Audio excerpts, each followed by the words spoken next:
avaliadores é o Guilherme Sampaio, tá?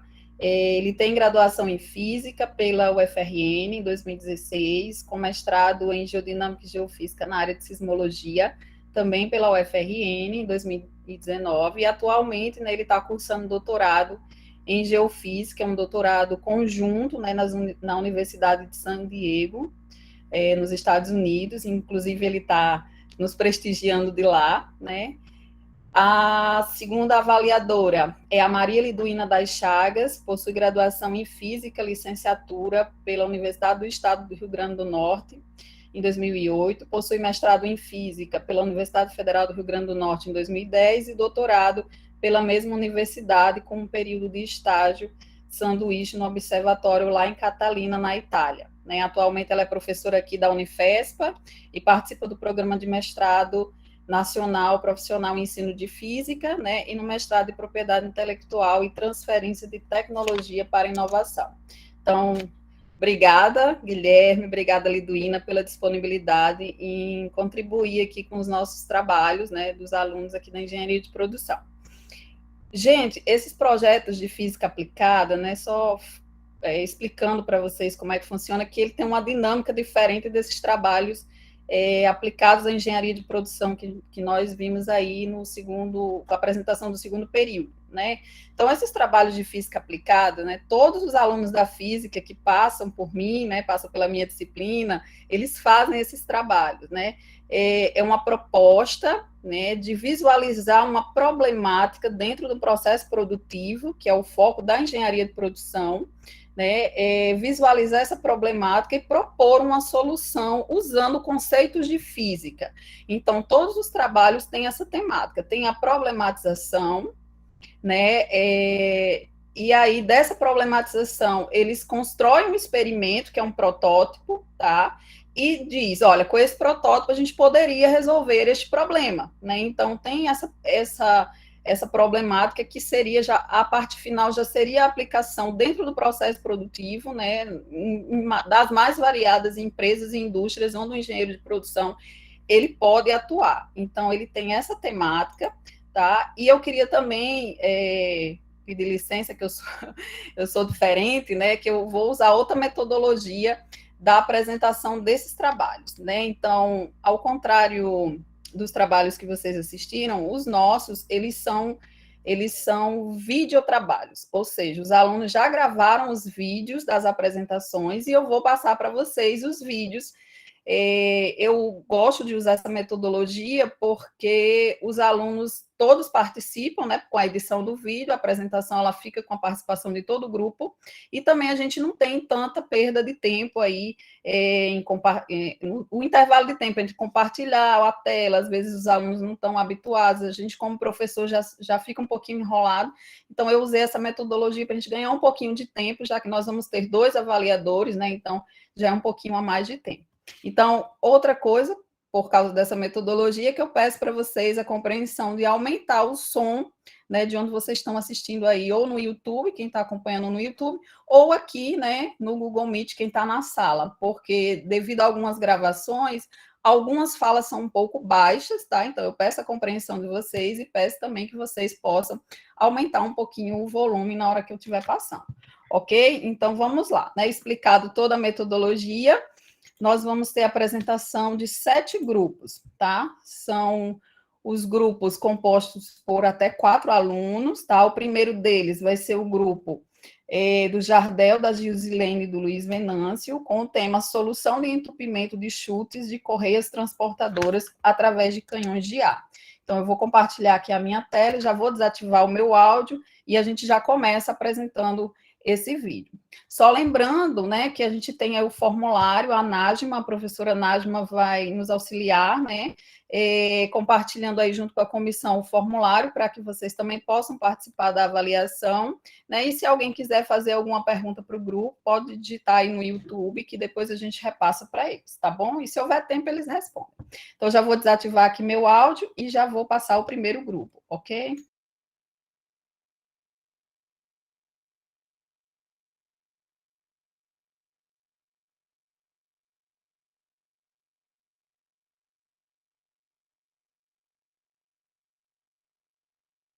Olá,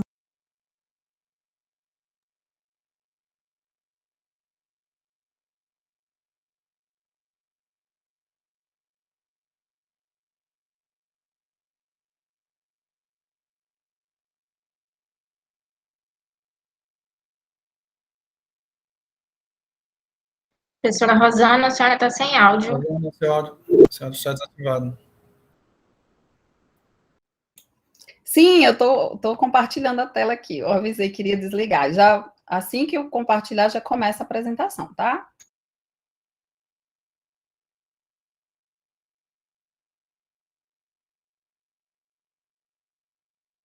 Boa noite a todos. Hoje estaremos apresentando nosso trabalho, que como tema principal temos a solução para entupimento de chutes em correias transportadoras através do canhão de ar.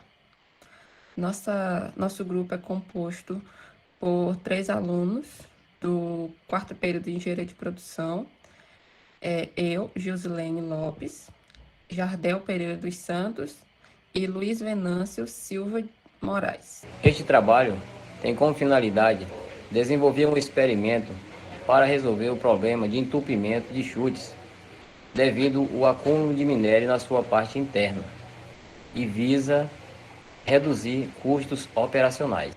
Em uma empresa de mineração, foi realizado levantamento de falha de seus equipamentos, através de um relatório quantitativo pela equipe de confiabilidade.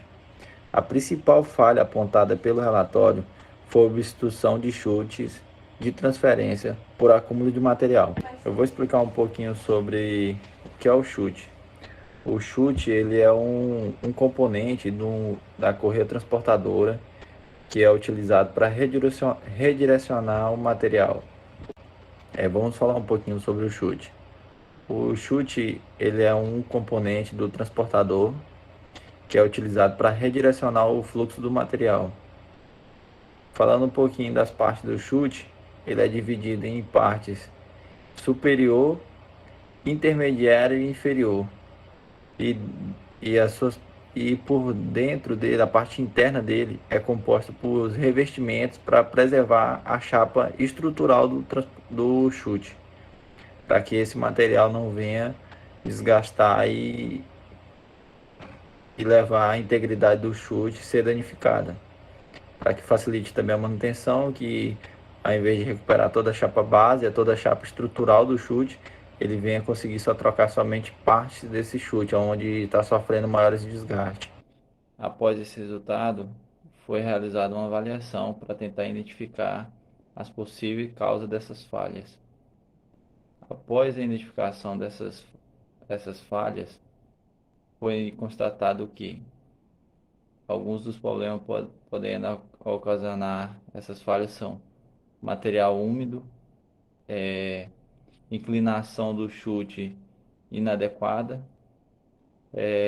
revestimento com alta abrasividade e logo após essa identificação desses problemas foi realizado um, um levantamento para que se façam algumas sugestões de melhorias e modificações para que possa solucionar essas possíveis falhas.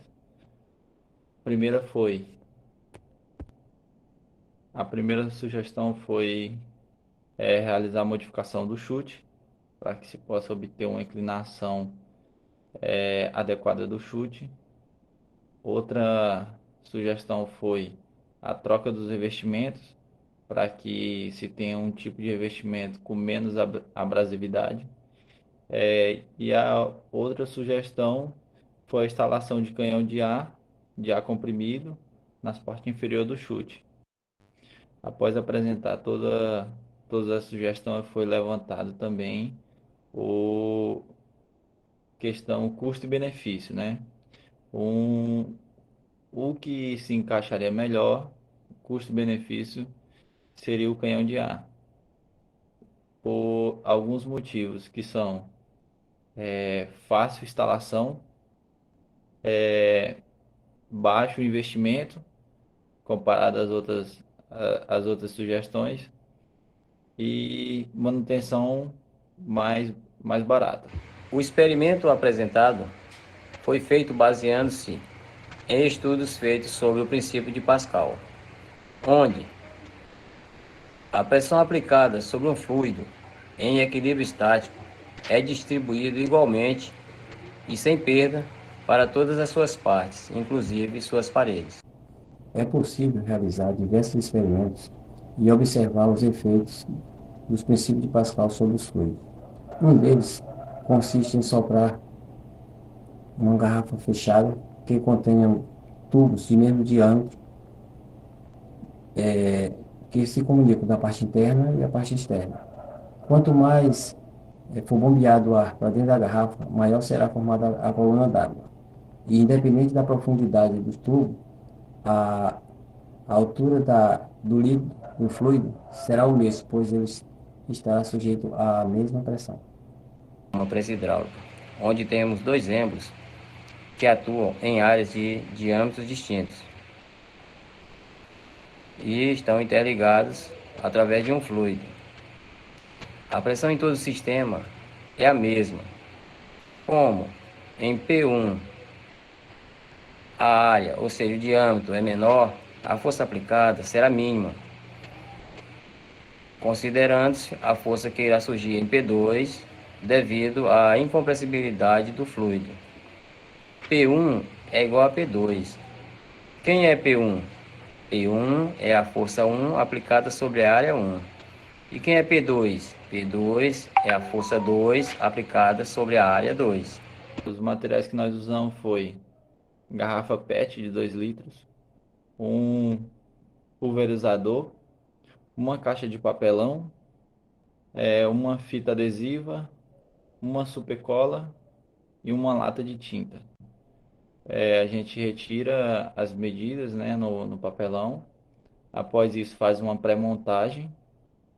Depois da pré-montagem, a gente faz a colagem de todas as partes.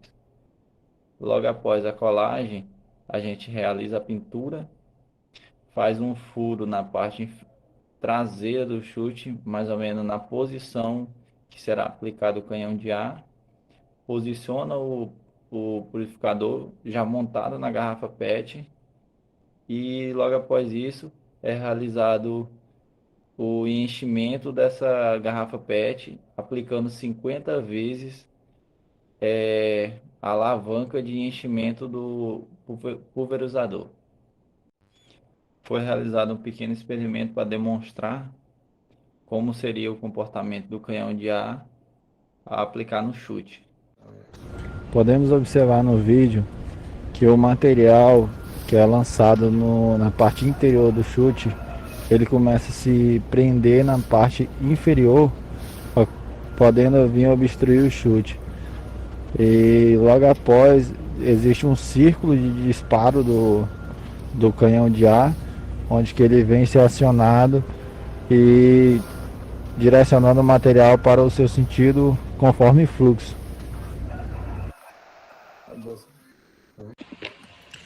Bom, a aplicação desse experimento no nosso cotidiano não é tão comum. Ele é direcionado mais para áreas industriais, nesse caso específico, como, por exemplo, na área de cimento, na área de carvão, aço, agrícola, bens de consumo, entre outros. Ele é um equipamento ideal para quem gostaria de aumentar a produtividade e eficiência do seu processo. Bom, com a aplicação desse experimento, teremos vários ganhos para a engenharia de produção, como a produção contínua, pois não teremos mais a necessidade de realizar paradas de equipamento para realizar a desobstrução dos chutes. Teremos redução de custos operacionais, porque também não teremos mais necessidade de realizar a mobilização de equipes de limpeza para realizar a limpeza desse chute, né, a desobstrução desse minério que ficou alojado nas partes internas.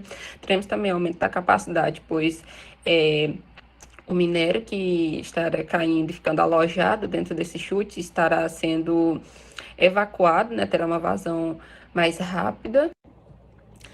Bom, diante de tudo que foi apresentado no nosso trabalho, que tratamos sobre o entupimento do chute, né, nossa solução foi a instalação de canhão de ar para poder conter essa obstrução que acontecia no caso, né, nessa linha de produção. a gente pôde concluir que esse foi a melhor forma, né, no caso, para poder resolver esse problema, pois ele representa um baixo custo para a instalação desse equipamento, pois caso não houvesse essa alternativa, teríamos que realizar a troca dos chutes, né? Também temos um baixo custo na manutenção desse equipamento, pois não necessitamos de tantas ferramentas, por exemplo, e tanto tempo para fazer essa manutenção nesse canhão de ar. Também temos um ganho muito grande em relação à segurança dos colaboradores, né, no caso dos funcionários, aumento da confiabilidade do equipamento, pois não teremos mais com tanta frequência essa obstrução desse chute causado pelo esse acúmulo de minério.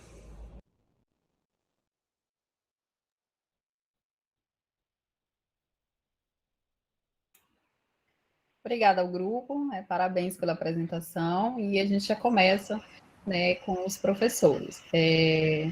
Professora Liduína, vou começar por você, tá? Fique à vontade para fazer suas considerações. Boa noite, muito obrigada pelo convite, Rosana. Prazer estar aqui para prestigiar o trabalho dos seus alunos. A apresentação foi muito boa, da Gildene, do Jardel e do Luiz Venâncio, foi bem esclarecedora. Eu só fiquei com uma dúvida que eles não mencionaram durante a apresentação, porque assim, como é uma coisa experimental, então sempre acontece aqueles pequenos imprevistos, né, que são incontroláveis, né, assim, não tem como você prever que vai acontecer o imprevisto. Então, assim, o que eles acharam na hora de confeccionar o canhão, o que foi mais complicado, né? Na realização do trabalho, o que foi mais complicado? Qual foi o ponto mais crítico do trabalho? Grupo, vocês Boa podem... noite, professora. Obrigado, professora. Gostei do seu ponto de levantado. Assim, da maior dificuldade que tivemos foi tentar encontrar um material que conseguimos simular o que acontecia no chute. E, assim, uma das dificuldades foi tentar fazer essa simulação que viesse demonstrar o máximo a realidade do que acontece.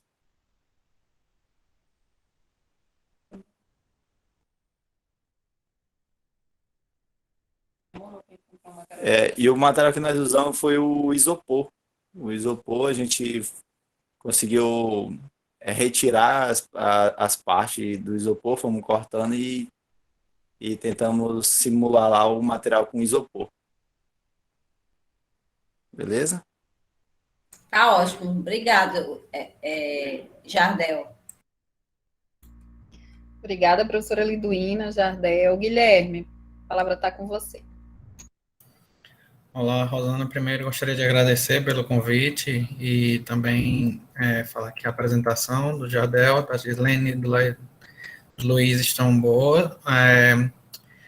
Gostei da explicação do princípio de Pascal, como também do vídeo que estava mostrando a aplicação da solução. Eu fiquei apenas mais com a dúvida no início da apresentação, quando estava esclarecendo o que era em si o chute, os primeiros slides, mas o resto ficou muito bom. Teria como apenas alguém me reesclarecer exatamente o que é o chute, o que foi apresentado no início. Boa noite, professor Guilherme. Prazer, Jardel. Posso sim repassar aqui o chute. Ele é um componente de um transportador que pode ser de correia, que é utilizado em mineração para realizar o transporte de um material. Pode ser carvão, minério de ferro, cobre. E esse chute é utilizado para redirecionar o fluxo do material. Um exemplo que eu posso citar Se eu tiver um transportador que ele está em uma direção, e eu preciso redirecionar ele para, Tá. vamos dizer, para a esquerda, eu preciso levar ele 90 graus. 90 graus para a esquerda. Aí eu tenho que instalar um componente que é o chute, O chute. para que eu possa direcionar esse material. Entendi agora. Obrigado. Nada. É só isso, Rosana. Obrigada, Guilherme. Obrigado. Então, nós vamos para o segundo grupo, tá? Eu espero que todos tenham preenchido o formulário de avaliação lá, é o grupo 1, tá? A gente está seguindo aí bem na sequência. O grupo 2, né, tem como tema solução para estouro de mangueira de escavadeiras hidráulicas, né? Do Diego, do Arthur, da Helenilza e da Vitória. Então, vou seguir a mesma dinâmica, tá? Vou interromper o meu áudio e aí já vou passar a apresentação do grupo 2.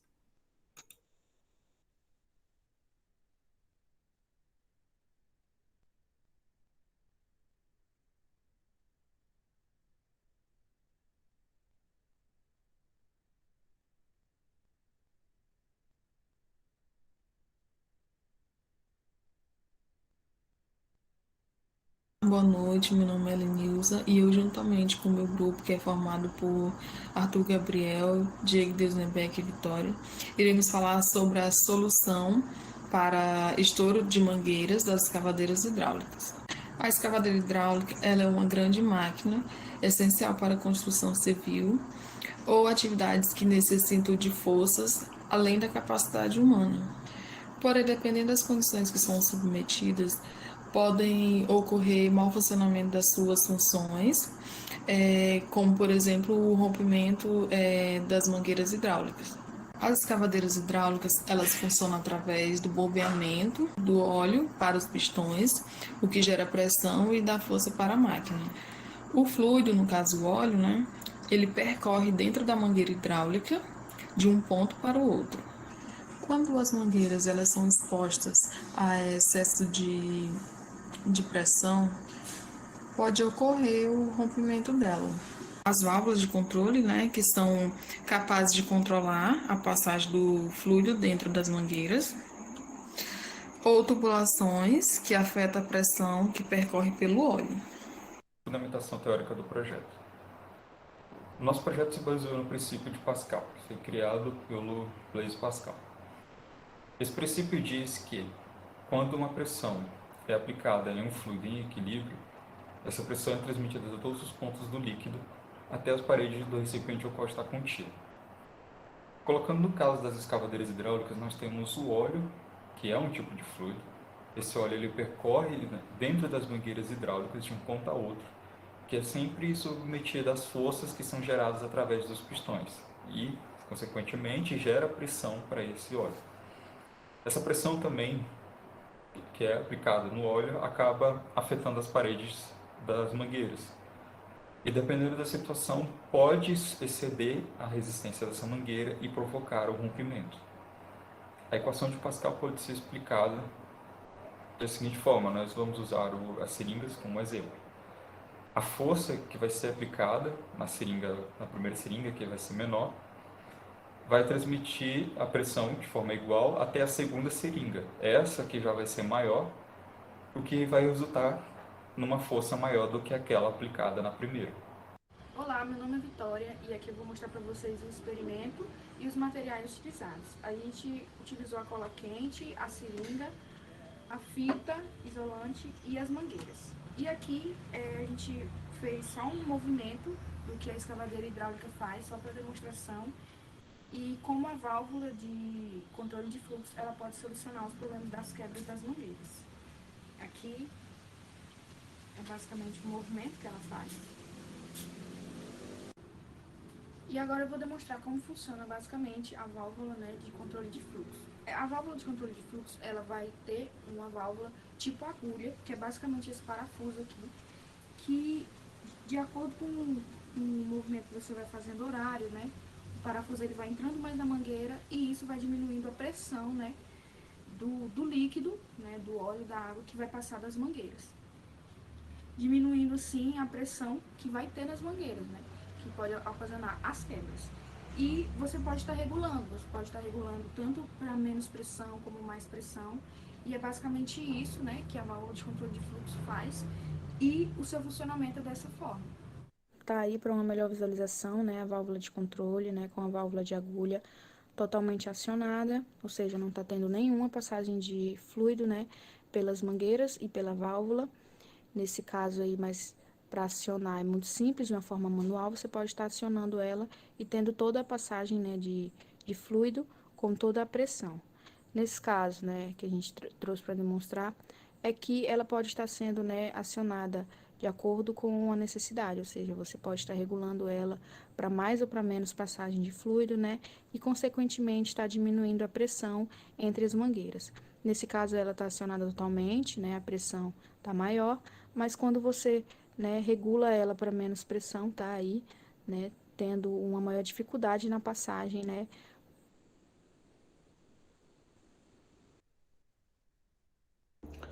Aplicação do projeto no cotidiano. Bem, as mangueiras hidráulicas, elas estão presentes em vários equipamentos presentes aí no nosso dia a dia, né?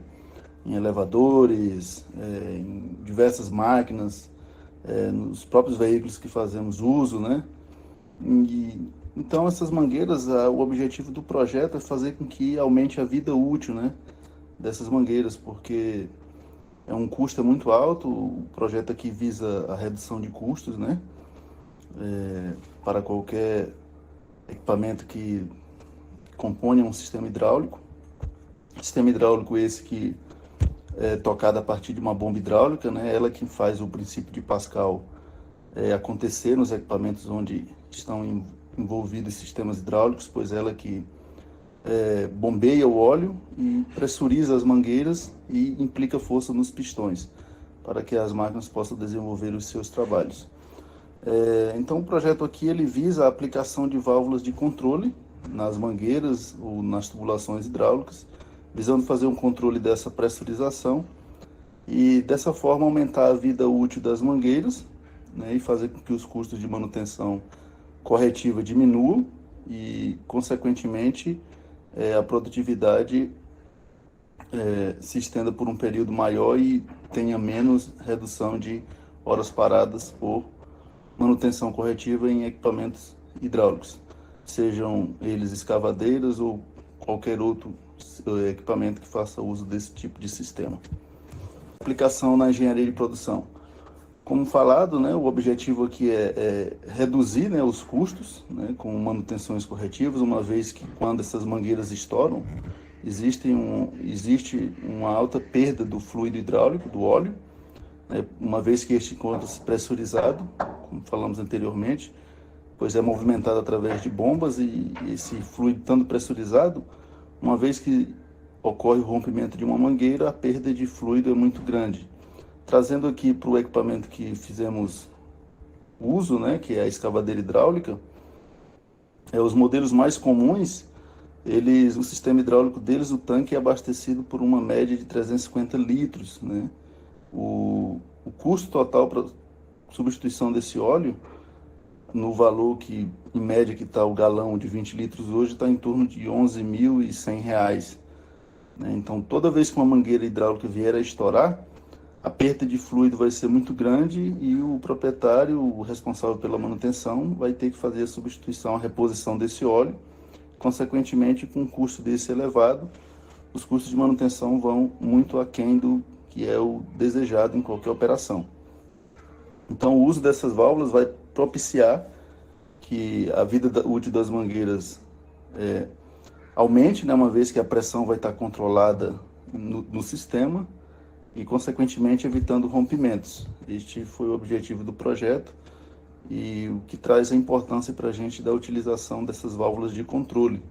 Concluindo, analisando o projeto, a gente notou a importância das válvulas de controle devido aos ganhos que essa traz, né, que é justamente a redução de custos com manutenção corretiva e substituição de mangueiras. Né? E, concluindo, fazendo com que a vida útil das máquinas aumente, a operação se torne mais alongada e os ganhos com produtividade sejam bem promissores.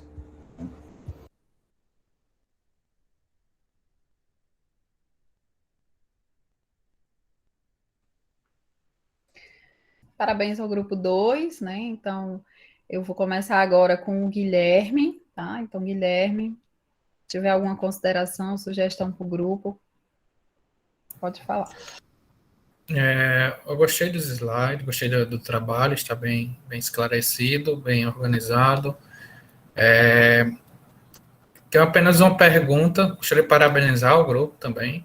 Tenho apenas uma pergunta, qual é o tempo que vocês estimam que a aplicação da solução possa prolongar a vida útil da máquina? Vocês têm alguma média?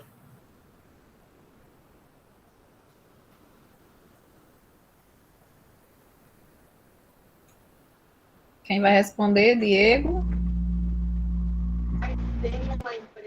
Boa noite, professor Guilherme. Boa noite, professora Rosana. A estimativa que a gente fez em conversa com proprietários de empresas que fazem uso desse equipamento, a gente conversou com 2 empresas, a substituição desses implementos nos equipamentos tem uma rotina muito elevada. A constância, segundo eles estimam, para a troca de todas as mangueiras hidráulicas em escavadeira, ela estando em operação, ele troca ao menos 2 vezes a cada ano, todas as mangueiras. Então, a estimativa que a gente fez em fazendo uso das válvulas, né, de controle no sistema, é que ele, no mínimo, ganhasse um acréscimo de 40% na vida útil dessas mangueiras. Porque sempre o ponto levantado por eles é que o desgaste se dá muito, conforme a utilização, um desgaste natural das mangueiras, elas vão perdendo a resistência à pressão do fluido, né? Então acaba realmente ocorrendo rompimento. Então a gente acredita que com o uso das válvulas, no mínimo 40% a gente consiga ampliar a vida útil do sistema. Ok, apenas mais para conhecimento. No caso, também a vida útil depende também do tipo de solo que ela está sendo aplicada, do tipo de rocha e etc. Sim, um outro ponto levantado pelos esses 2 proprietários que a gente conversou, os colaboradores, os operadores desses equipamentos, eles sempre recebem instrução dos fabricantes quando eles adquirem as máquinas. Porém, eles não têm um certo cuidado de fazer com que determinado operador só opere aquele equipamento ao qual ele recebeu o treinamento. Então, eu identifiquei que ele simplesmente entende que o cara é operador de escavadeira. Mas ele não, por exemplo, ele opera hoje, ele recebeu o treinamento da Caterpillar e ele comprou uma escavadeira Komatsu. Ele vai ele passa a operar Komatsu, porém ele não sabe das limitações daquele equipamento. E foi um ponto que eles identificaram que quando os operadores esforçam demais o equipamento além das limitações, o sistema hidráulico é que sofre, né? Isso é identificado nas empresas já. Entendi. Obrigado. Obrigada, Guilherme. Obrigada, Diego. Liduína. Obrigado, Diego. Parabéns, Arthur, Heloísa, Vitória e Helenilza pela apresentação. Foi muito boa. Assim, porque vocês construíram um protótipo, né, antes de fazer a implementação nas máquinas, né? Aí eu queria saber se esse material que vocês usaram para construir o protótipo é um material acessível, assim, de fácil acesso no comércio de forma geral. Boa noite. Os materiais que a gente utilizaram para fazer, né, o experimento foi muito simples na realidade, né? Foi mangueiras, igual foi citado nos slides, papelão e fita, assim, só para, no caso que deu alguns vazamentos, a gente isolou com a fita, cola quente e aquela mangueira plástica mesmo. Foi muito em conta, muito barato. Então, o material é fácil acessível, não tem nenhum material assim, nossa, esse material é complicado de conseguir e vai inviabilizar o processo. Então, são materiais de fácil acesso. Parabéns pelo trabalho. Muito obrigada, professora. Obrigada, Liduína. Aproveito para pedir, né, que vocês preencham o formulário da avaliação do grupo 2, né, todos que estão aqui na sala ou acompanhando no YouTube, né, e nós vamos já para o grupo 3, né, o grupo 3, ele é composto, né, na verdade, ele originalmente era composto por 4 alunos, porém, como essa avaliação é de uma disciplina em eixo, os outros 3 alunos só estavam matriculados em uma única disciplina, então, hoje nós só vamos ver a apresentação do Matheus Prudêncio, né, com o tema Aumento da eficiência de barcos e navios por meio da utilização de velas rotativas. Então, usando a mesma metodologia, vou encerrar meu áudio e já vou passar o vídeo.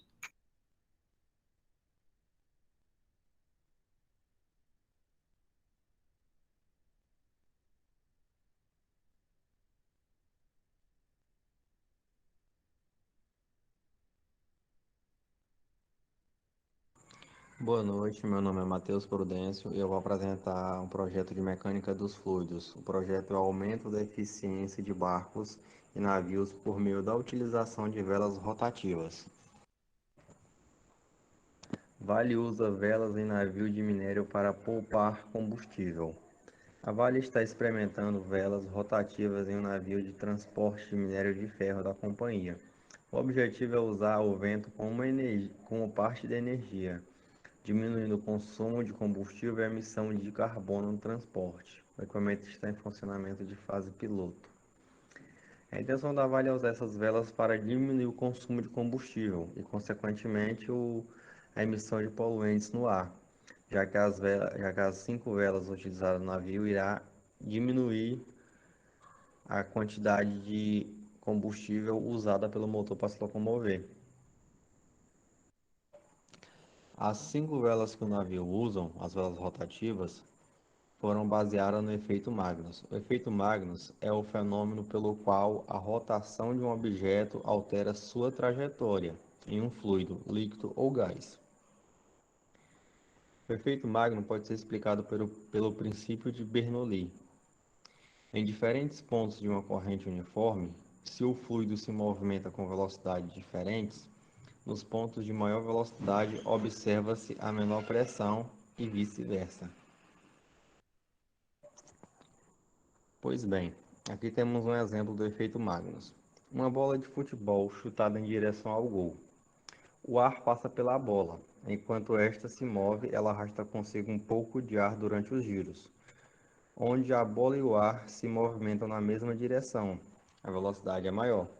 Portanto, a pressão é menor. Agora, no outro extremo, onde o ar se movimenta contrário à bola, a velocidade é menor. Portanto, a pressão é maior. Isso faz com que a bola desvie seu caminho normal, produzindo então o efeito Magnus. À nossa direita podemos ver 2 imagens que explicam melhor o efeito Magnus. Na imagem abaixo podemos ver o fluxo do ar na trajetória da bola. Onde tem maior fluxo de ar, a velocidade é maior, pois o ar está no mesmo sentido do giro da bola. Onde essa velocidade maior e maior fluxo de ar, a pressão é menor. Já no outro lado, onde o vento está contrário ao giro da bola, a velocidade é menor, tem menos corrente de ar, mas portanto a pressão é maior. Por causa disso, a bola irá se deslocar para o lado que tem menos pressão e mais velocidade, causando assim o efeito Magnus. Aplicação na engenharia de produção. Sabe-se que a engenharia de produção é responsável por garantir a eficiência dos processos produtivos, além de reduzir custos de produção de uma empresa ou indústria. Entretanto, tal profissional deve estar alinhado à nova visão socioeconômica e tecnológica ao mesmo tempo. Ter sensibilidade nas questões éticas de responsabilidade social, ambiental, entre outras. Com isso, a utilização de velas rotativas e barcos e navios, além do aumento da eficiência, reduz a liberação de CO2, que em alta concentração leva à poluição do ar, formação de chuva ácida e desequilíbrio do efeito estufa. Aumento da eficiência. Os barcos à vela os barcos que utilizam as velas rotativas têm um ganho de 8% de eficiência, de até 8%, e uma consequente redução de até 3,4 mil toneladas de CO2 equivalente por navio por ano. Para aumentar a eficiência dos barcos que já utilizam as velas rotativas, é necessário aumentar as quantidades de velas no barco. No primeiro caso, a Vale tem um navio que utiliza 5 velas. Conseguir dobrar essa quantidade de velas, consequentemente, conseguiria dobrar a eficiência do barco, tanto em velocidade como em questão de consumo de combustível. Mas para aumentar essa quantidade de velas, seria necessário mudar o layout do navio para suportar velas adicionais, que ocasionaria maior velocidade no barco.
Boa noite.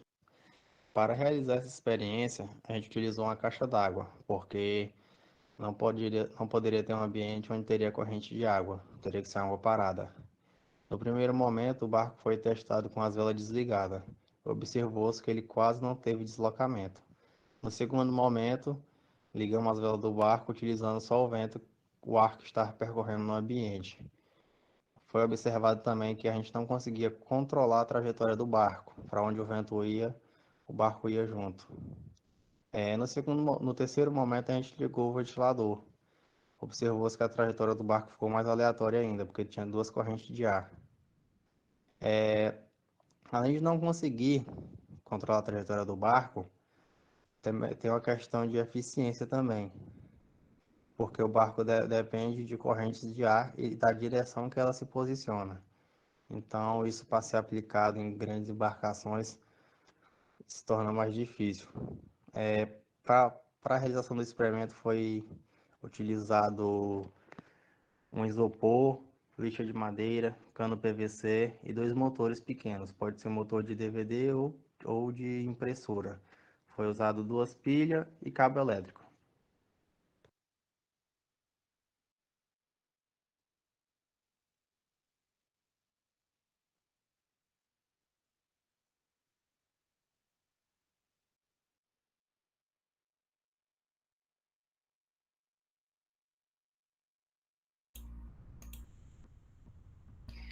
Parabéns, Matheus, pela apresentação, sozinho para o trabalho, né?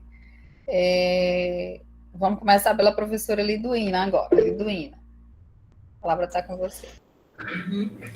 Parabéns, Arthur, desculpa, Matheus, pela apresentação. Uma pergunta bem simples, Matheus.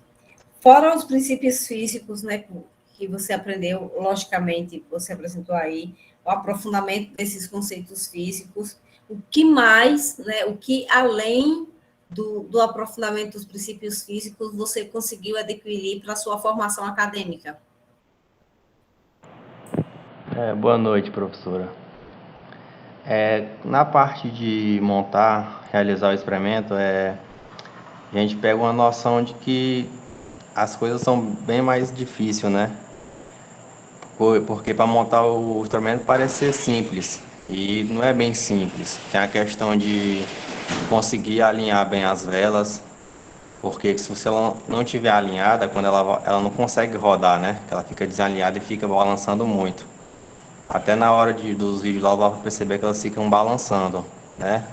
Então a gente aprende muito a questão de planejamento, de fazer testes e mais testes. Eu tive que testar umas 2, 3, 4 vezes até dar certo. Então a gente pega bastante experiência colocando a mão na prática, testando os princípios físicos na realidade.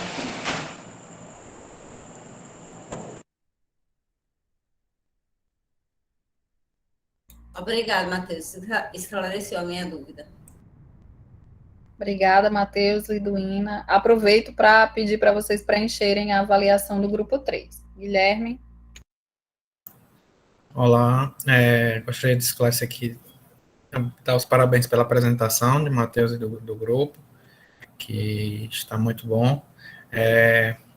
Eu queria apenas, principalmente porque vocês apresentaram um princípio muito importante, né, que hoje é responsável pelo transporte aéreo, e queria apenas perguntar se existe outro tipo de aplicação das velas rotativas, ou é somente nos navios que ela é aplicada?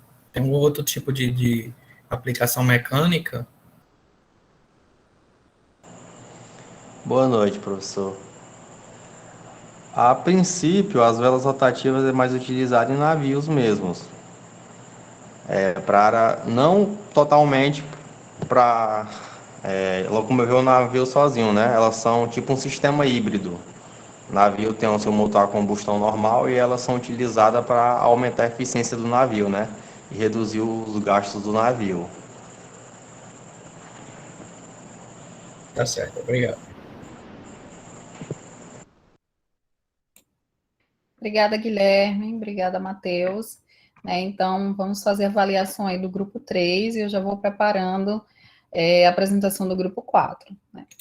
Então, como são muitos, está sendo bem rápido, né, por causa do horário.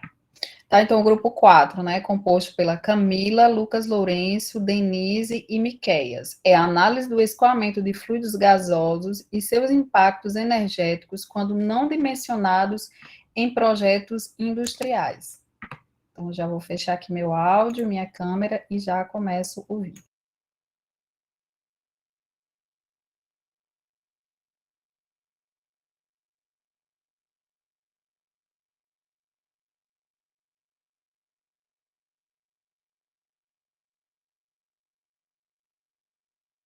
Possui o tema Análise do escoamento compreensível de CO2 na indústria, com o experimento de cascata de fumaça.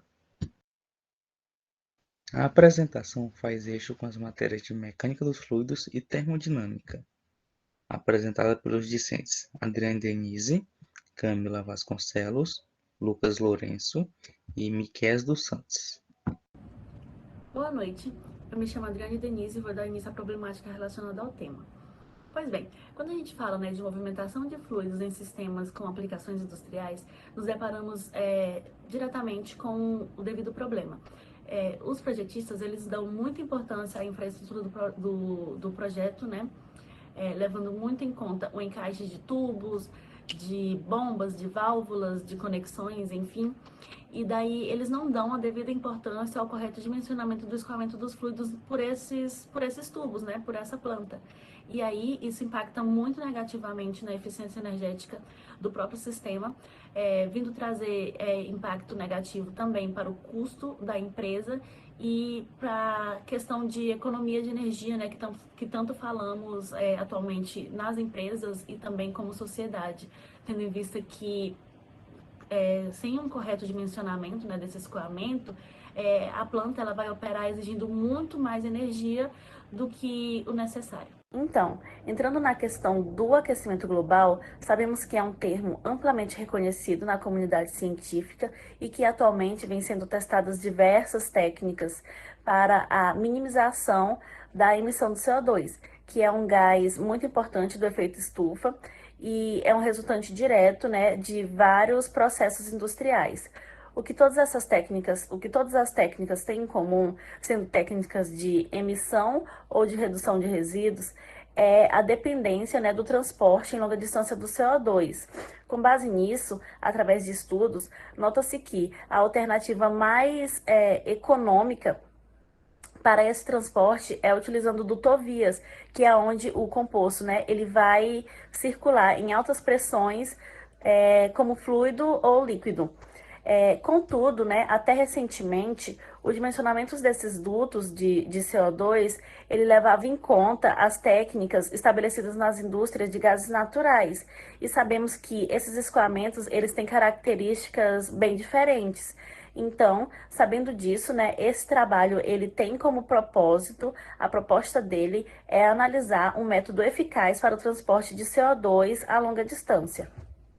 Sobre o experimento Cascata de Fumaça, foram utilizados os seguintes materiais: folha de papel, garrafa PET de 2 litros e um isqueiro. Mas que pode ser relacionado a sistemas industriais, como será falado ao decorrer da apresentação. Durante a minha apresentação, estará passando um vídeo do experimento realizado por nós.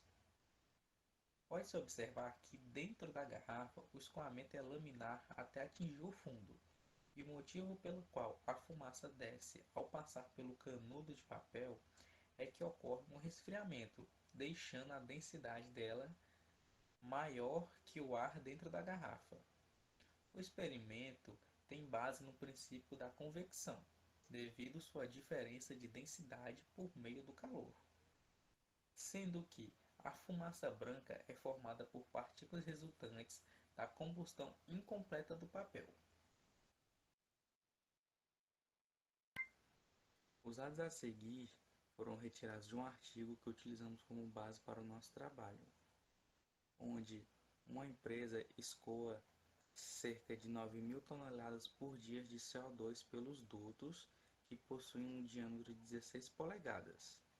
Com esses dados, e utilizando o cálculo da vazão, descobrimos que a velocidade média do transporte desse CO2 é de 84,5 km por hora.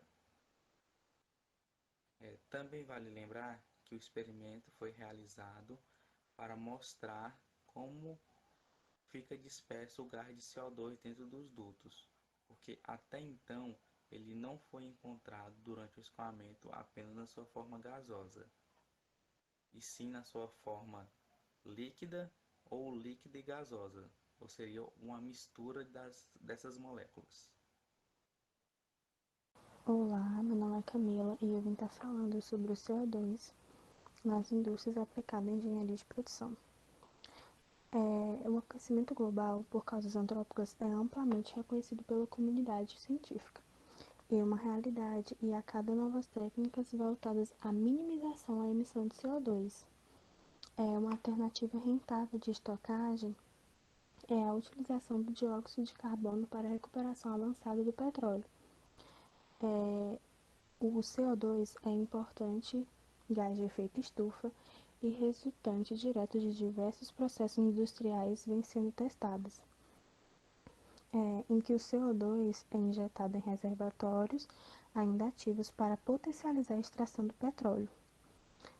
Injetado a profundidades mais ou menos superiores a 600 metros, o CO2 supercrítico diminui a tensão superficial e a viscosidade do óleo, auxiliando na sua extração. Cerca de 50 a 67% do CO2 é injetado como petróleo produzido e podem ser reutilizados nas próximas injeções. O restante fica retido na matriz rochosa. Essa técnica é indicada para recuperação terciária do petróleo, quanto à extração convencional, quanto à extração por injeção de água, já tiveram sido exauridos do reservatório.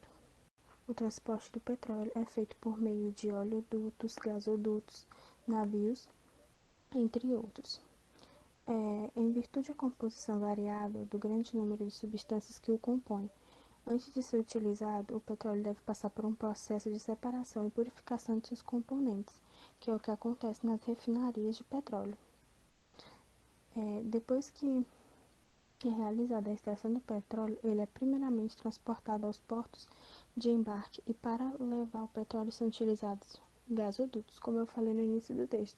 São tubos subterrâneos que transportam respectivamente o óleo e o gás. Esses dutos podem ser localizados terrestres ou submarinos. Boa tarde, meu nome é Miqueias, eu faço parte do grupo de gerente de produção do quarto período e eu vou estar dando a conclusão do assunto, que fala a importância desse tipo de metodologia para o desenvolvimento sustentável, que é a extração desses recursos sem prejudicar tanto o meio ambiente. Eles ainda vão prejudicar, obviamente, é impossível se não acontecer a extração desses minerais, desses recursos sem esse prejudicial, mas é muito importante que a gente desenvolva novas tecnologias e sempre pense com essa variável. Desenvolvimento, ou seja, a gente extrair esses recursos, desenvolver novas tecnologias, desenvolver novas tecnologias sem prejudicar tanto o meio ambiente. E esse é um exemplo disso, que é a utilização do CO2 em estado em altas pressões para fazer extração mineral de gases.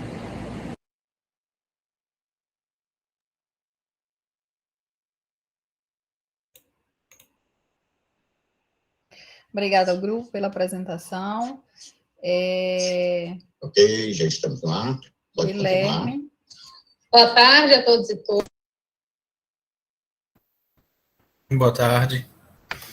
Gostaria de parabenizar pela apresentação e pela aplicação que foi feita, uma boa explicação da injeção do CO2. Inclusive, eu vi recentemente um documentário sobre esse mesmo processo de reaproveitamento de CO2 na Groenlândia, que são feitos lá direto. Mas eu queria... Uma única pergunta que eu tenho ao grupo se vocês pesquisaram se existe algum efeito natural durante esse projeto, esse processo para recolocar o CO2 e qual seria ele, se existe.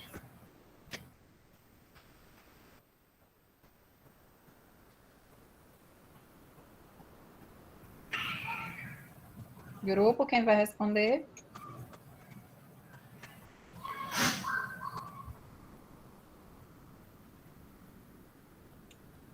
Miqueias?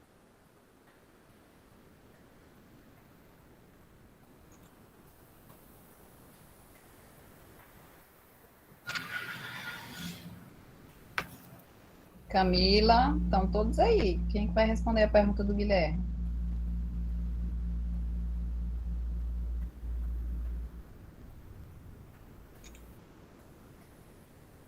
Boa noite. No caso, seria uma forma natural? Seria essa a sua pergunta?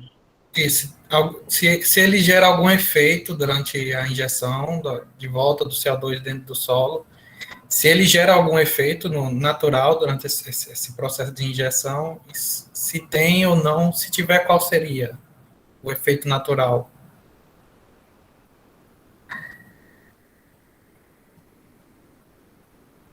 Olha, durante nossa pesquisa, a gente não coletou nenhum dado referente a esse efeito natural.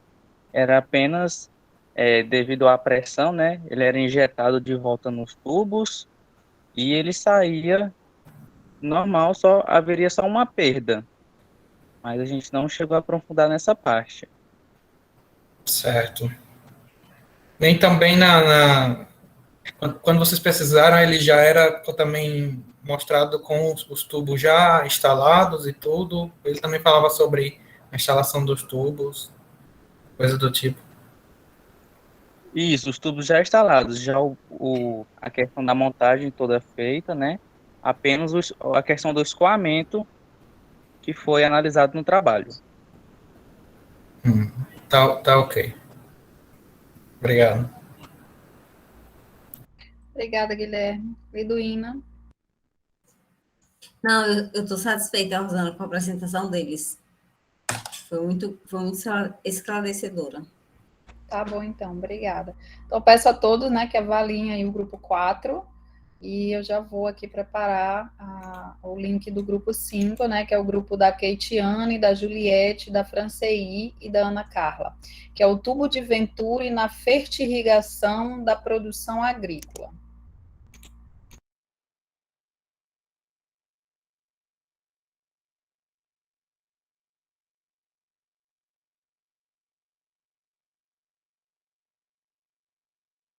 Oi, pessoal, vamos falar sobre colher bons frutos.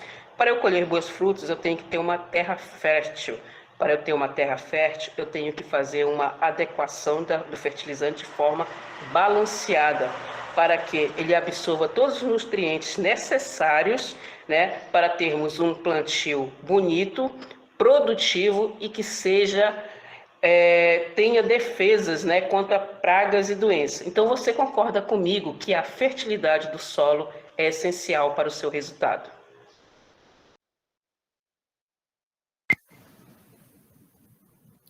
Como solucionar a baixa eficiência de nutrientes na agricultura e, consequentemente, otimizar a sua produtividade? Em geral, na agricultura, a deficiência de nutrientes implica diretamente na redução do crescimento e na produtividade da planta. Constantemente, os produtores rurais precisam e buscam por tecnologias que ofereçam maior eficiência, qualidade e produtividade em seu processo. Uma forma de sanar a baixa eficiência de nutrientes é por meio da fertirrigação usando o tubo de Venturi.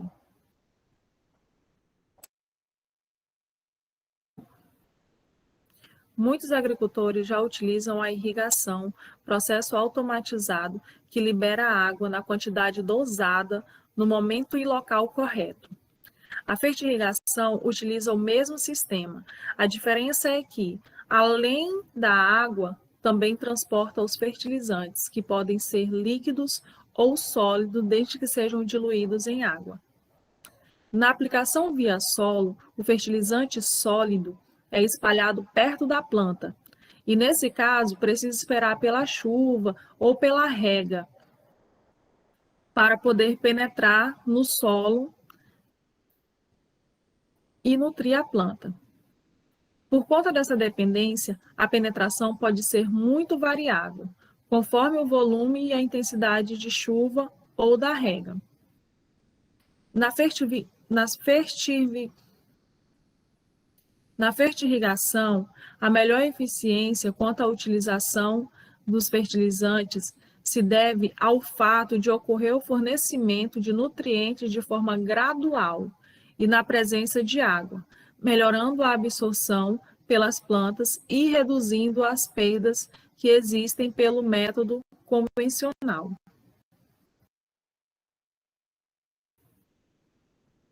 Em 1797, o cientista Giovanni Battista Venturi demonstrou o princípio de funcionamento do tubo de Venturi, mas somente em 1887, o cientista Clemens Henschel foi quem realizou medições com o que chamou de tubo de Venturi, onde é medida a velocidade por meio da medição da pressão diferencial.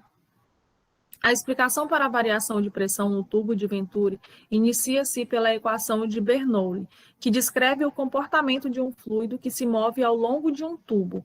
O princípio de Bernoulli afirma que, para um fluxo sem viscosidade, um aumento na velocidade do fluido ocorre simultaneamente com a diminuição da pressão ou da energia potencial do fluido. De acordo com Abreu, a vazão de solução fertilizante injetada na rede de irrigação por um dispositivo tipo Venturi tem uma relação direta com a pressão da água na entrada do injetor.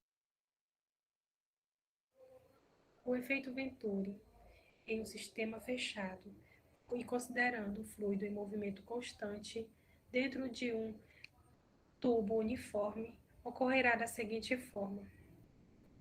O fluido, ao encontrar-se na zona de estreitamento do tubo, demonstrada na figura pelo ponto 2, o fluido terá sua velocidade aumentada e sua pressão diminuída. Não vai prestar. E ao inserirmos um tubo com fluido na região estreita do ponto 2, onde a velocidade é maior, há um efeito de sucção deste fluido pelo fluido que está passando ali com velocidade maior do que a velocidade no ponto 1, o que é o que chamamos de efeito Venturi. E levando em conta que todo esse fluido está passando no mesmo intervalo de tempo. Então, ele não vai, o fluido que está passando ali não vai transbordar por esse novo tubo. Ele vai ter o efeito de sugar o fluido deste tubo e levá-lo para o outro lado da parte que não estreita do tubo. A equação de Bernoulli explica que a pressão no ponto 1 mais ρgh1 mais 1 meio ρ da velocidade 1 ao quadrado é igual à pressão no ponto 2 mais ρgh2 mais 1 meio ρ da velocidade 2 ao quadrado. O ponto 1 e o ponto 2 estando na mesma altura, as partes da equação destes pontos são canceladas, já que H1 e H2 têm a mesma altura. Sabendo que a velocidade 2 é maior que a velocidade no ponto 1 e que os tubos são iguais em tamanho antes e depois da parte estreita, então, para que a velocidade no ponto 2 aumente, a pressão neste ponto 2 tem que diminuir e assim ser satisfeita a igualdade da equação. Onde a velocidade do fluxo é maior, a pressão é menor.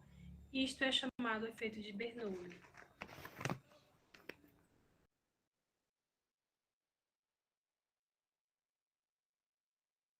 Olá pessoal, nós vamos demonstrar agora o experimento no qual vamos falar da aplicação do tubo de Venturi na fertirrigação. Para o experimento nós utilizamos 2 garrafas PET, uma mangueira de silicone, um tubo de PVC e Durepox e o fluido. A gente vai colocar agora o fertilizante dentro da garrafa aqui. Podemos ver que a água está correndo, está tendo uma vazão lá. E o fertilizante, ele está saindo aqui nessa região, que tem a mangueira conectada aqui nessa parte. E a água não está voltando para cá, ele está escoando dentro da vazão de água para fertirrigação agrícola.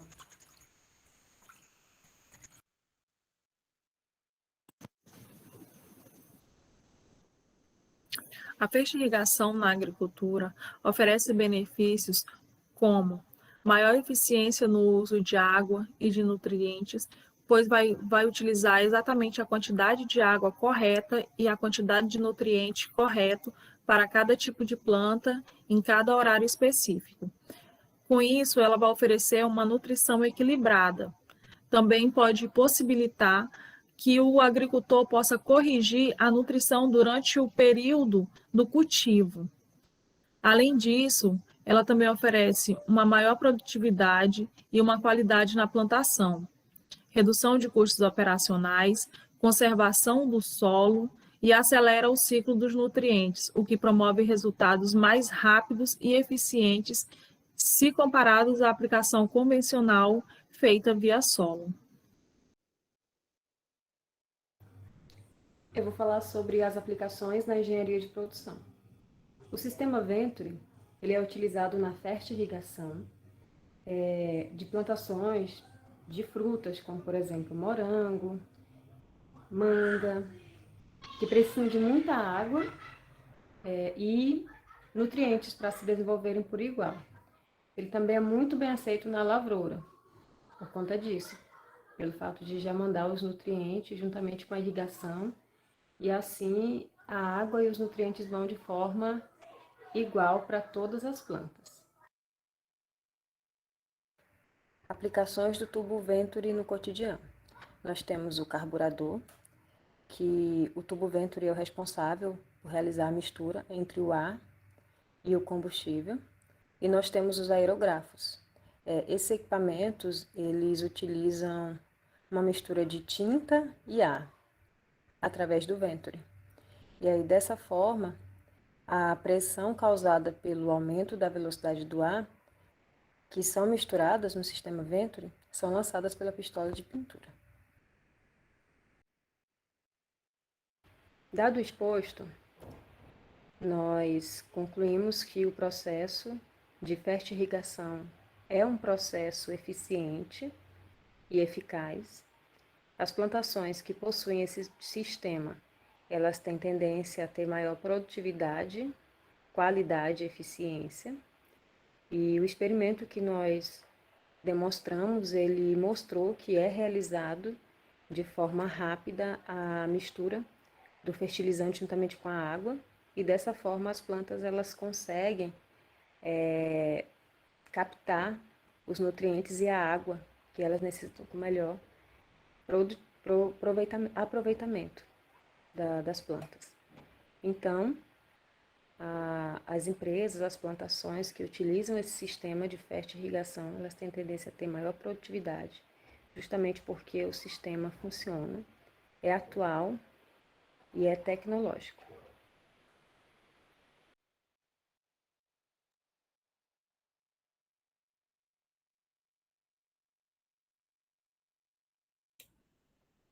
Obrigada, meninas. Professora Liduína. Eu também me sinto contemplada pela apresentação dela. Não tenho nenhuma pergunta assim específica, não, para fazer para ela, assim, específica quanto ao trabalho, porque ela foi bem clara, né? Quanto à aplicação e quanto à resolução do problema que ela estava que eles estavam propostos a resolver. Então, para mim, está muito claro, está muito bem. Então, parabéns pela apresentação. Ok, obrigada, Liduína. Guilherme? Gostaria de dar os parabéns pela apresentação, que também está muito boa, sobre o Venturi, e não tenho também nenhuma pergunta específica, não, do grupo. Obrigada. Que bom, né? Um grupo que as meninas aí não puderam apresentar semana passada, né? Então, a gente ainda não conhecia o trabalho delas devido a alguns problemas, tá? Mas fizeram uma excelente apresentação, é tanto que ninguém tem pergunta, né? Então, gente, peço que avaliem, né, o grupo 5. Nós vamos já imediatamente para o grupo 6, né? Que é o grupo do Tiago, da Natália, do Fagner e do Carlos Santos, que tem como tema a aplicação da hidrostática em um sistema de irrigação no campo. São temas similares, né? Mas com aplicações diferentes. Então, vamos lá.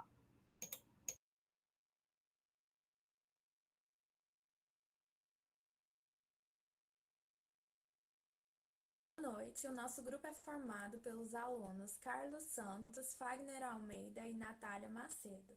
Nós iremos abordar o assunto hidrostática em um sistema de irrigação no campo. Os conhecimentos sobre fluidos são de suma importância, pois têm aplicação no cotidiano. O ramo da física que os estudam são a hidrostática e a hidrodinâmica. Quando se fala em irrigação, entramos diretamente em relação com a água, que é um recurso natural, da qual todos os seres vivos necessitam. Este recurso agrícola é um método artificial de aplicação de técnicas que proporcionam o deslocamento de água, com o objetivo de facilitar o cultivo em locais onde a escassez de água limita a atividade agrícola. Esse trabalho de pesquisa tem como principal objetivo mostrar de forma eficiente como um agricultor simples poderia automatizar a sua horta de forma a suprir uma demanda elevada. abandonando o meio de irrigação manual e utilizando como mecanismo uma irrigação de reservatório, aproveitando a pressão, que possibilita alcançar uma renda maior. Nossa problemática trabalha a questão enfrentada por Alfredo, um senhor que, por passar por problemas médicos, recebeu a recomendação para abandonar a vida na cidade e ir para a vida no campo. Ele fez da agricultura um hobby, porém isso mudou quando recebeu uma proposta de um alojamento das redondezas, no qual ele seria o fornecedor principal de hortaliças. Após essa proposta, surgiu a questão de como ele poderia transformar o seu pequeno cultivo em uma produção capaz de suprir a grande demanda. Boa noite a todos, me chamo Fagner e de início eu vou continuar a falar um pouco sobre o Sr. Alfredo. Se levarmos em consideração o método que ele cuidava de sua plantação, vemos que o mesmo se encontrava em uma situação de vulnerabilidade, porque com uma irrigação um pouco eficiente, utilizando apenas jarros e garrafas com água, dificilmente ele seria capaz de suprir uma alta demanda. E para resolver o problema do Sr. Alfredo, temos ciência de que inicialmente seria difícil ingressar no novo modelo de irrigação se levarmos em consideração os gastos que ele provavelmente faria. E por esse motivo, eu vou pontuar não só um, mas 2 métodos a serem aplicados. O primeiro consiste em um método que carinhosamente chamamos de transição. Neles vamos trabalhar uma adaptação com os gastos pequenos. Isso porque utilizaremos apenas a pressão hidrostática para levar a água pelos dutos até as plantações. O conceito de pressão hidrostática trata-se da pressão exercida por um fluido em repouso. Podemos calcular ela através da lei de Stevens, onde pH é igual a D vezes G vezes H. pH é a pressão, que é igual a D, D é a densidade do líquido, e G é a aceleração da gravidade, e, por fim, H é a altura do ponto até a superfície. Como o fluido que utilizaremos na plantação é a água, temos então que a densidade da água equivale a 1.000 kg por metro cúbico. G nada mais é que a aceleração da gravidade, que é aproximadamente 9,8 metros por segundo ao quadrado, e, por fim, a altura, que, como já dito, trata-se da distância daquele ponto até a superfície. Para comprovar a veracidade do primeiro experimento, que envolve a pressão hidrostática, vou primeiro apresentar o experimento. É um experimento bem simples, mas que exemplifica muito bem como funciona a pressão que levará a água do recipiente até as nossas plantinhas. Para tal, utilizaremos uma garrafa PET de 2 litros, uma superfície plana, um ferro de soldar e cerca de 1.900 a 1.800 mililitros de água. Boa noite, pessoal. Esse aqui é o experimento de análise da pressão e a força da água em uma garrafa PET. Com o ferro de solda, a gente abriu 2 buraquinhos, um aqui e outro aqui, na parte inferior e parte superior da garrafa, e enchemos ela com cerca de 1.800 a 1.900 mililitros de água. Colocamos ela sobre uma superfície plana, como vocês podem ver, e ao liberar o buraquinho, vemos que a água vai escoando com uma velocidade diferente nos 2 pontos. No primeiro furinho, ela vai baixando. Essa baixa na pressão acontece porque o que exerce pressão sobre esse ponto é justamente a água que está acima dele. Então, a partir do momento que a água for baixando, a pressão vai diminuindo. Por isso, segundo a lei de Stevens, quanto maior for a profundidade, maior pressão terá. Eu queria dar ênfase ao fato de que estamos trabalhando com a água, e ela é um fluido incompressível. É claro que todos os fluidos são incompressíveis, né? Mas uns são mais que outros.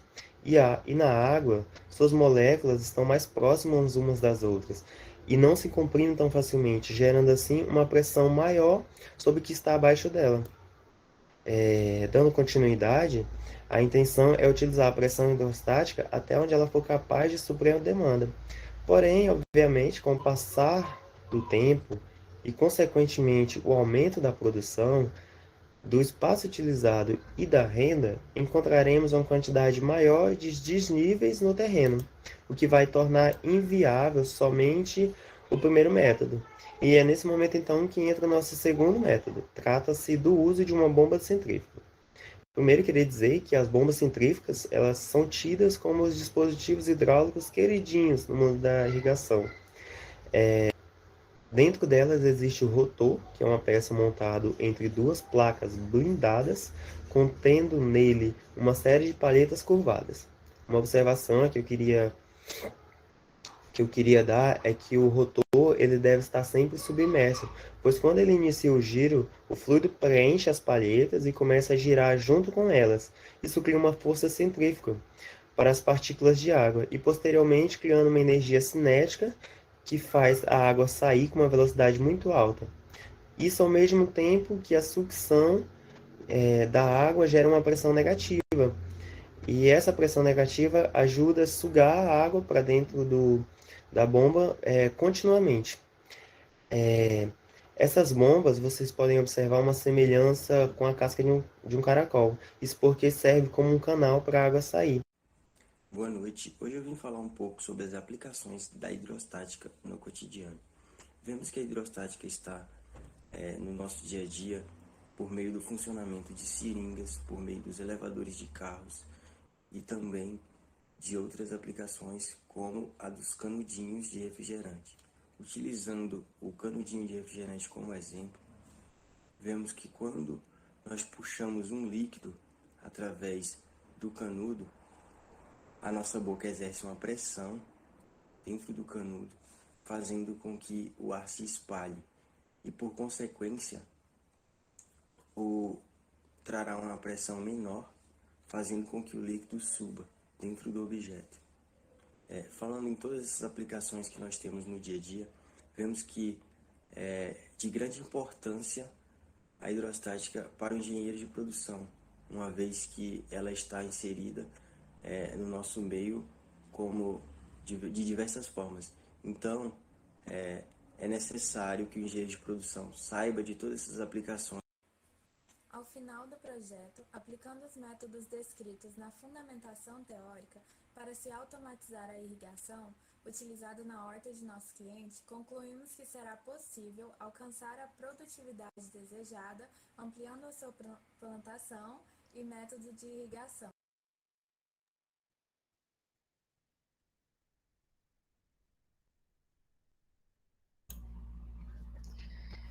Parabéns ao grupo. Guilherme, tem alguma consideração? Queria apenas parabenizar pela explicação dada, também na teórica, que estava muito bom, o experimento do tubo, que é um clássico. Na minha graduação também foi apresentado, quando era o assunto também era o mesmo exemplo de experimento. Apenas lembrar um detalhe para a parte teórica importante também, talvez todos da sala, quando estava explicando a equação da pressão, que é igual a densidade, gravidade e altura, lembrar que a densidade, eles falou sobre o líquido, só lembrar que na verdade é para qualquer fluido na qual está sendo aplicado, não é somente líquido, o ar também, lembrar apenas isso. Queria só que desse uma explicação novamente da conclusão, que está muito baixo. O vídeo eu não consegui escutar muito bem. Tem como alguém, a pessoa que apresentou...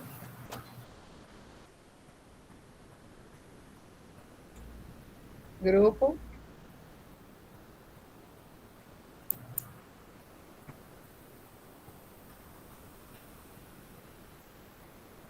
Pode fazer um resumo geral da conclusão.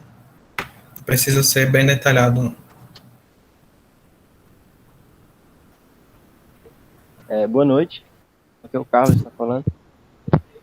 A gente, sobre a nossa conclusão, a gente percebeu um pouco que quando a gente aplicou o nosso método, a gente buscou pensar que no caso, a produção do senhor aí, que no caso da sua plantação, ela ia aumentar, né? E com isso ele ia gerar um lucro, tipo, muito bom para ele. Tá. Só complementando o que o Carlos falou, Fagner aqui, é que a gente foi até questionado em relação ao como ele iniciaria, né? Como ele iniciaria partindo do zero até chegar em uma demanda muito alta, como ele chegaria a isso e como seria o investimento dele, né? Por isso a gente resolveu pontuar 2 métodos, que um seria na qual ele não precisaria gastar tanto, que é o uso da pressão hidrostática, e posteriormente, né, quando ele obtivesse maiores lucros, tivesse mais terreno, aí sim ele pudesse usar as bombas centrífugas, né? E a conclusão que a gente tem é que vai pegando uma escada, né? Tipo, tava começando lá com jarros, aí depois ele passa para pressão e depois, posteriormente, para as bombas centrífugas quando a sua produção estiver maior e os seus resultados estiverem bem expressivos. Obrigado. Obrigada, Guilherme. Professora Liduína.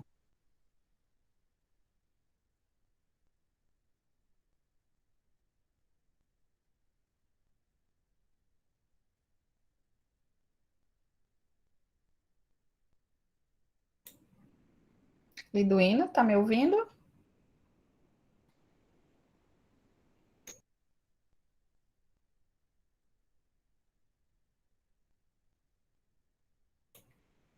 Enquanto ela não responde, gente, pode ir avaliando o grupo 6, está lá no formulário.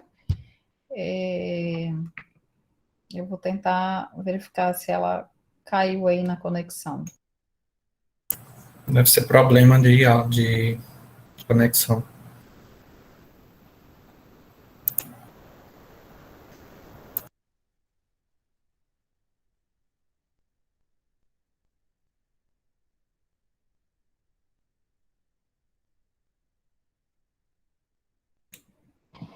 Mas, de qualquer forma, para a gente não atrasar tanto, que só falta um grupo, tá? A gente já vou passar para a próxima apresentação do grupo 7.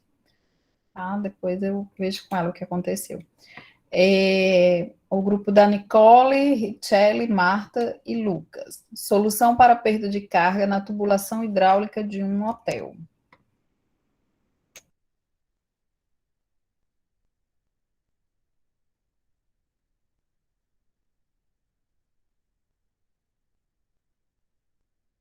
Boa noite, eu me chamo Marta e o nosso trabalho é sobre a solução para a perda de carga na tubulação hidráulica de um hotel. O nosso grupo é composto por mim, Nicole e Richelle. Então, o nosso trabalho consiste em solucionar um problema de perda de carga na tubulação hidráulica no banheiro de motel. A gente vai analisar o chuveiro, a tubulação do chuveiro, e durante a pesquisa do nosso trabalho, a gente percebeu que um dos problemas mais recorrentes de instalações de águas frias é a falta de pressão adequada nas tubulações. Então, nosso trabalho vem justamente para isso, vem para verificar a pressão e fazer o correto dimensionamento das tubulações. A perda de carga ela pode ser definida como a perda de energia sofrida pelo fluido no processo de escoamento da tubulação. Quando o fluido ele se move, ocorre o atrito entre o fluido, que no nosso caso é a água que sai da caixa e vai para o chuveiro, e o tubo. Para a gente dimensionar as tubulações, a gente utilizou 2 softwares, que é o Revit, e dentro do Revit uma extensão do software Dynamo. E a interação entre eles dois permite fazer uma análise dos dados e tornar mais automatizado, porque é executada uma rotina que aí fica automatizado o processo.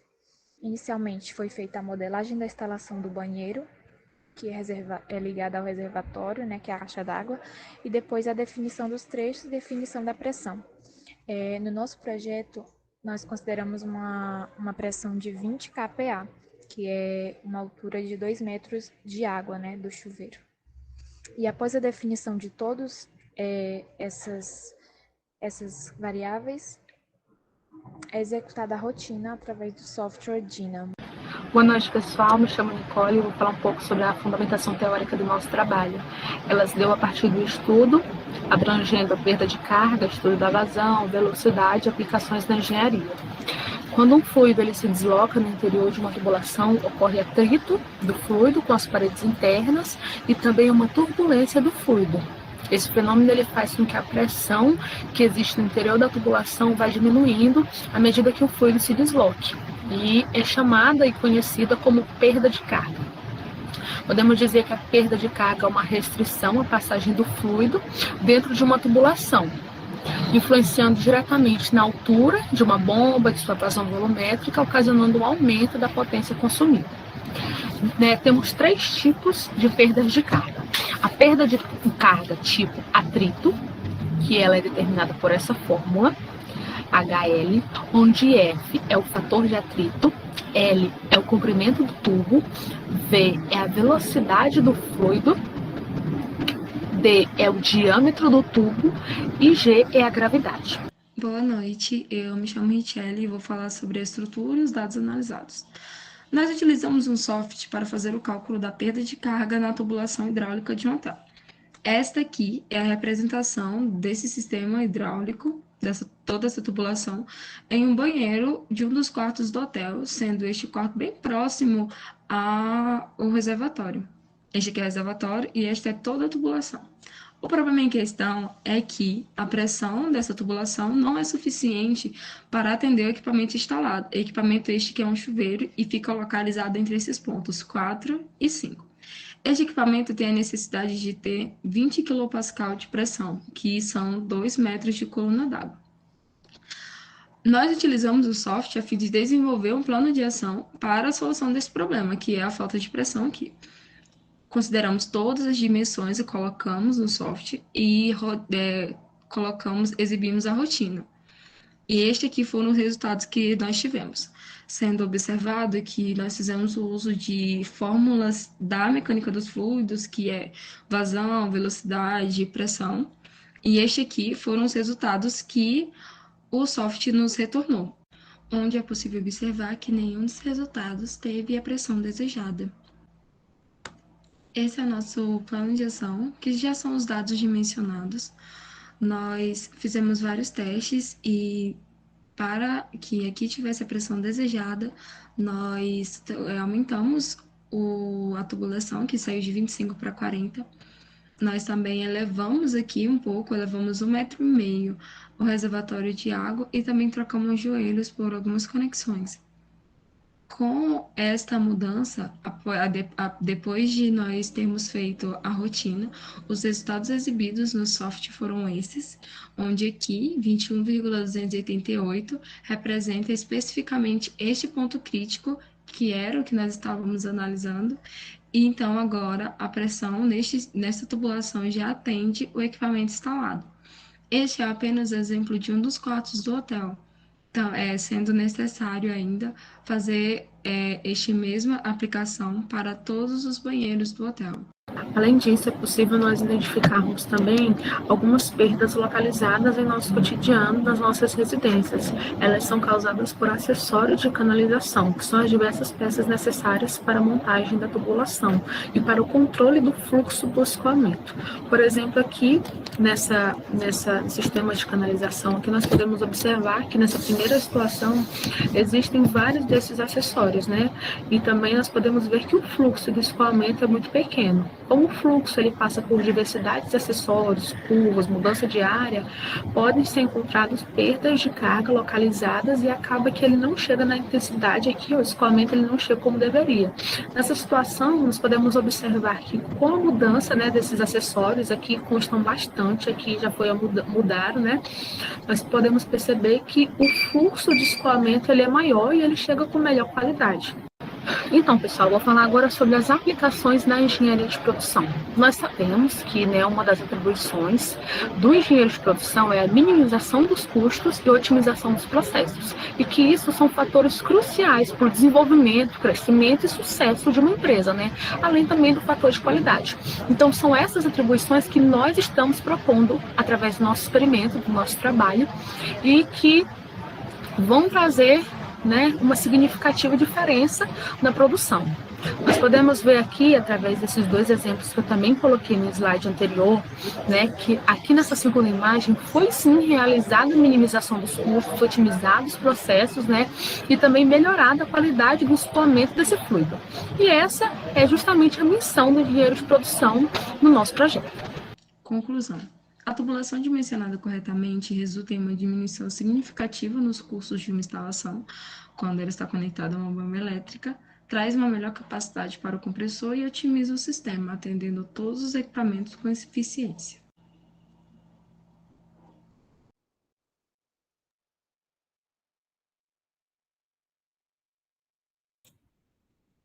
Obrigada pela apresentação. Guilherme?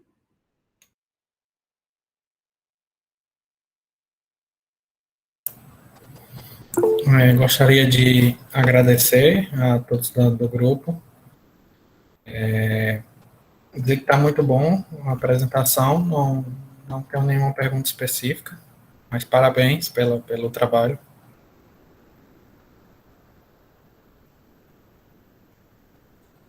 Obrigada, Guilherme. Professora Liduína, você consegue falar? Aconteceu algum problema com o áudio dela, tá? Então, se ela não conseguir, a gente... Não? Se ela não conseguir, a gente encerra aqui com o grupo 7, né? E eu queria pedir a vocês para continuar, para preencher o formulário, né, do grupo, o formulário de avaliação. E eu queria pedir também, né, para quem está aqui na sala, que a gente possa abrir um pouquinho a câmera para a gente fazer uma foto, tá? Queria fazer uma foto aí com todo mundo. Então, eu peço para quem conseguir abrir aí, eu agradeço, tá? Vou só posicionar o meu aqui.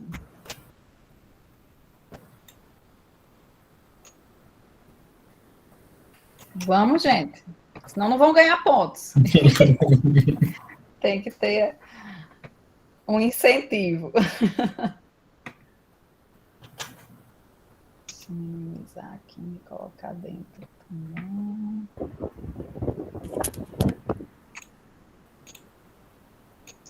Essa nova formatação do layout aqui não deixa a gente alterar muito. Vocês podem tirar também, porque eu acho que no meu não aparece todo mundo não, tá? Tem muita gente na sala. Todo mundo passou perfume? Tá, Jefferson, estou esperando. Leandro. Só não vamos mandar mensagem, porque senão... Vamos lá, todo mundo fazendo pose.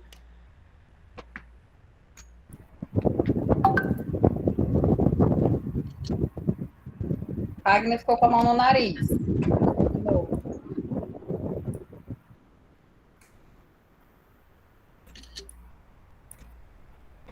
Ó, a Gabriela apareceu. Vamos para outra foto.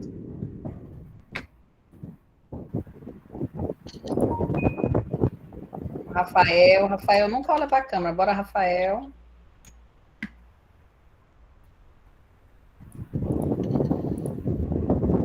Vocês podem tirar também aí. Eu estou tirando vários. Depois. Olá, Nath. Fechar a câmera. Quero aproveitar e agradecer a todos que estão nos acompanhando aí desde cedo, né? Não só os trabalhos dos meus alunos, mas desde as 19 horas acompanhando no YouTube, tanto no YouTube quanto aqui na sala, né? Muitos optaram por entrar aqui na sala mesmo, não sendo da turma. E aí eu gostaria muito de agradecer vocês pela paciência de estar aqui no integrado desde as 19 horas, né? Obrigada à comissão organizadora, tá? Pelo empenho, pela dedicação. Obrigada aos meus avaliadores queridos, ao Guilherme, né? Tá doido para andar de bicicleta lá nos Estados Unidos, está no final da tarde, né? E aí ele tá doidinho para ir correr de bicicleta, que eu sei. E obrigada a Liduína também, Obrigado. Tá com problema no áudio dela, mas eu agradeço imensamente. E obrigada a todos vocês. Guilherme, quiser falar alguma coisa? Não, em geral, gostaria de agradecer pela apresentação.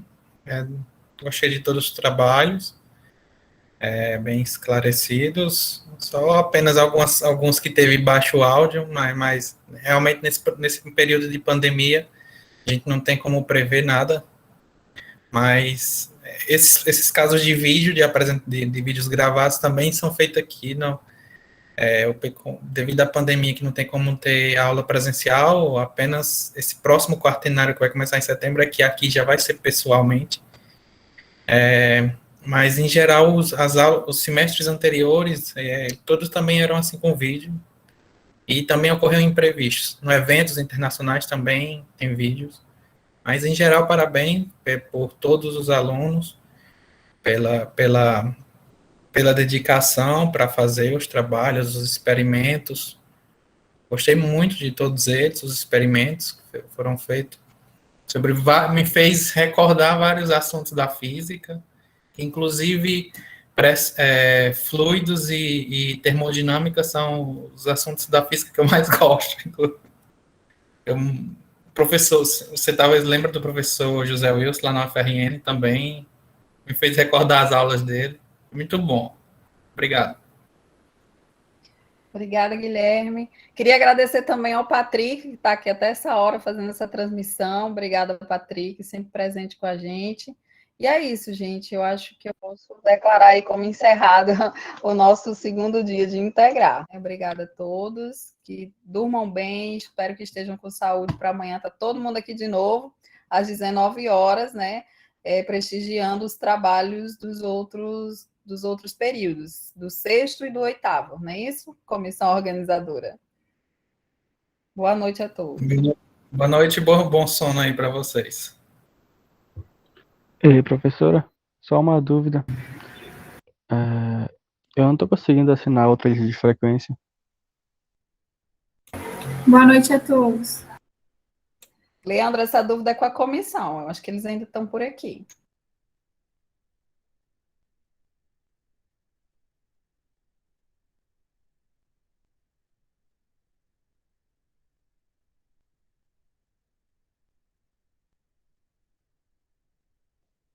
Eu consegui assinar só a primeira, mas a segunda eu não consegui. Boa noite, Leandro. A lista de presença ela era única. Se você assinou uma vez, tá valendo. Ah, então tá ok. Obrigado. Ok? Nada. Boa noite. Boa noite. Eu ainda não assinei também.